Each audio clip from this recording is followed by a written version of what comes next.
Hey guys, so today we're going to be taking a look at the Samsung Galaxy A11. The Samsung Galaxy A11 is an around $200 phone. It's always, there's promos, there's deals on Samsung devices, but it's around a $200 Samsung Galaxy phone sold in carriers. It's often on $0 down deals, so I thought, let's take a look at it. So to start, let's start with the build quality. So it has a fully plastic back, and you'll notice it's very glossy, right? It's very smudge prone. So I actually wiped it down before recording, and even then, it's hard to keep it clean. Now that's fixed with the case, but it has a fully plastic back. The plastic back has a bit of give in some areas also, which is something that you don't really want to see even at any price range.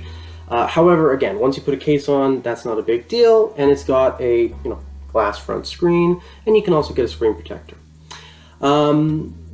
It has a Snapdragon 450 chipset running Android 10. Sadly, it hasn't been updated yet. The Samsung's One UI skin on top of that. Now, One UI has a lot of features that Android 11 and even the upcoming Android 12 are going, say they will have. Now, again, these are the Samsung features, not the Google implementation, often meaning they're less streamlined, or maybe they're a bit more of a workaround. But it does have a lot of the features that you might be missing out on, but it still would be nice, for Samsung to get on top of their updates for all of their phones. The device comes in a few configurations. One of them is 32 gigabytes with 2 gigs of RAM. That's the model I'm reviewing here. You can step that up to 3 gigabytes of RAM with 32 gigs of storage, and you can step the storage up to 64 by 3. In terms of cameras, the phone has a single 8 megapixel front camera, which is right there, and a triple rear camera right here. So one of the cameras is depth, one is ultra wide, and one is the main camera. On the back, the main camera is 15 megapixels. The main camera is 13 megapixels with a 5 megapixel ultra wide and a 2 megapixel depth sensor. The phone has a 4,000 milliamp hour battery with 15 watt fast charging. That comes with the charger that's in the box. And it also works with, quick charge as well as Samsung fast charging bricks, so it's pretty easy to get quick charging if get backups or get a longer cable or anything along those lines. Also, which this is something that's really nice and something that I didn't have on my previous higher end phone that I'd been using, is a headphone jack, which is really nice to see. It's right there on the top, and it has a single downfiring speaker along with a USB-C port.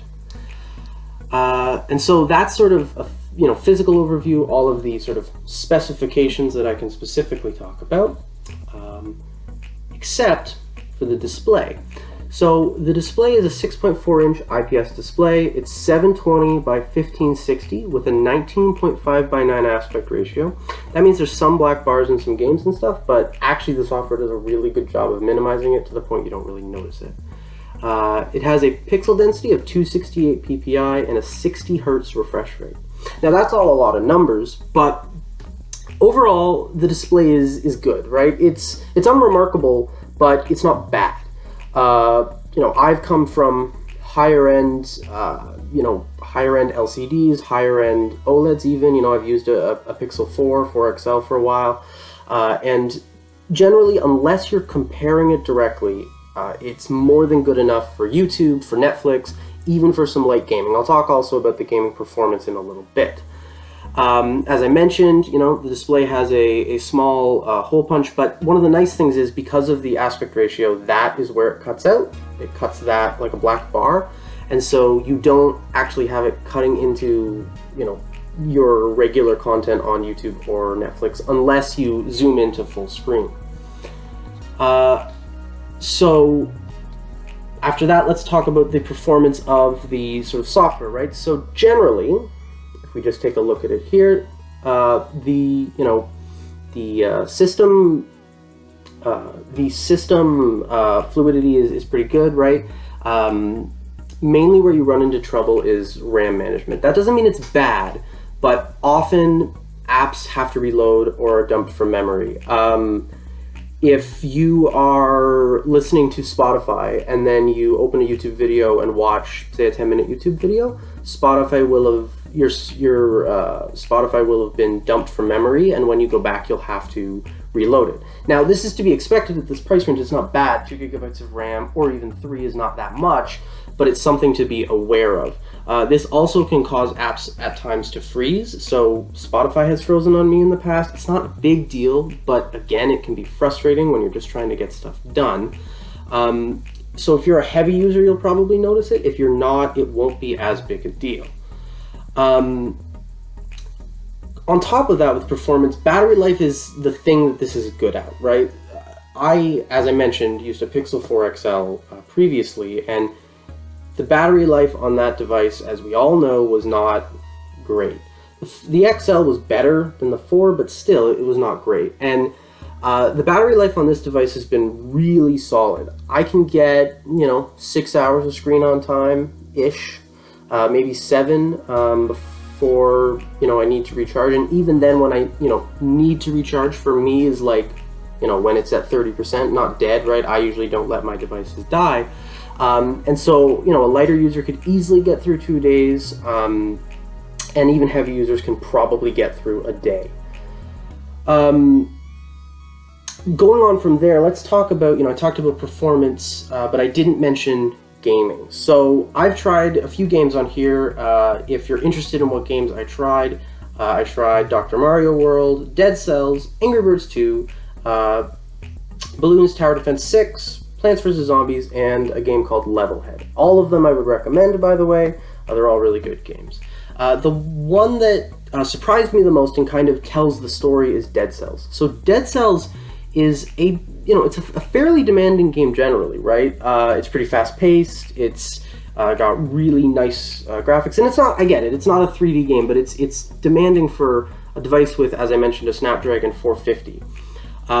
And I was really surprised. It's very playable on this device, right? So as long as you're not doing hardcore like emulation, of hard to emulate devices like a PSP or like DS or anything above that, you're probably going to be fine. Some games will not, like really high intensity games on the App Store, will not run on this device, but generally games like Dead Cells, games like Angry Birds, Balloon Tower Defense 6, Plants vs. Zombies 2, all of those kind of games really do run well. Now, again, when you play those games, often a lot of your other apps are dumped from memory. However, the games hold together quite well. On to the cameras. So the cameras, versatility, but not the best quality photos. So what I'll do is at the end of the video, I'll intersperse some clips I took along with some pictures I was able to get. And if you have ample light, it's solid, right? Basically, if you have ample light, any of the lenses are going to be good enough. Not great, right? Not iPhone level, not Pixel level, not high-end Samsung phone level. The selfie shooter's not good, generally though, but the rear cameras are versatile, but not outstanding.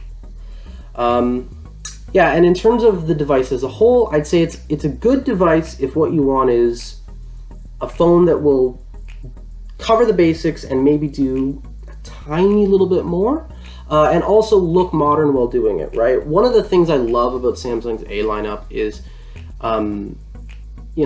they make it feel modern even if the specs are not, high-end, right? You get a hole punch, you get curved corners, you get high screen-to-body ratio. Yes, there's a chin, but still, think about budget phones from 4 or 5 years ago, or even 2-3 years ago.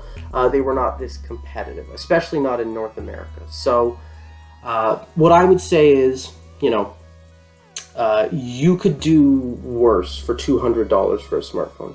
Now, would I recommend stepping up to a Pixel 4a if you could, or a Galaxy A52, or a OnePlus Nord? Sure, of course. But if you don't have the budget, this device is going to be solid and not, be unusable a month in.